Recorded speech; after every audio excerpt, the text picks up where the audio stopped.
Je viens de découvrir un extrait d'un discours de Trump que je n'avais jamais vu. Je pense que ça date de 2016 parce qu'il parle de Clinton dedans. Et il dit que la France n'est plus la France. Ça me fait penser aux patriotes qui me disent patriote en carton, tu dis que tu es patriote mais tu as quitté la France.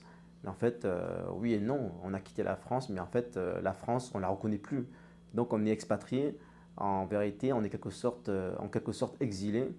On recrée une France à l'étranger. On a des restos français, des bars français, des instituts français. On fait des événements, des soirées françaises, francophones, avec des francophiles. Alors, on fait ça non pas parce qu'on veut s'imposer et faire du communautarisme et faire à l'étranger ce qu'on reproche à certains en France, parce que nous, à l'étranger, on respecte les lois locales. On n'impose pas un style de vie à la française partout dans le monde. Mais dans notre petit coin, on se recrée une France à l'étranger parce que la France, on ne la reconnaît plus et ça se voit même quand on rentre en France pour des vacances. Donc moi je dis souvent que, et je l'ai dit même d'ailleurs depuis 2022, pendant les présidentielles et pendant les législatives, euh, c'est pas seulement que la France reste la France, ce qu'on veut, c'est que la France redevienne la France.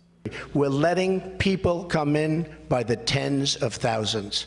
You see what happened to the French priest. A friend of mine, he said he was going to France like 3-4 months ago. I saw him yesterday. I said, how'd you like France? He said, I wouldn't go to France.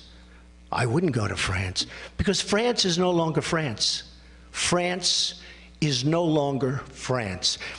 They won't like me for saying that, but you see what happened in Nice, you see what happened yesterday with the priest who was supposed to be a spectacular man. France is no longer France. Voilà, si vous aussi vous reconnaissez dans ce constat, si vous aussi vous voulez vous expatrier, vous exiler, contactez-moi, Marc Guyon, avec le CFI, le Club France International. On crée un réseau, on s'entraide et ça permet de vous accompagner dans cette expatriation pour que ça se passe dans les meilleures conditions et avec un beau réseau à travers le monde, tout est possible. À très vite.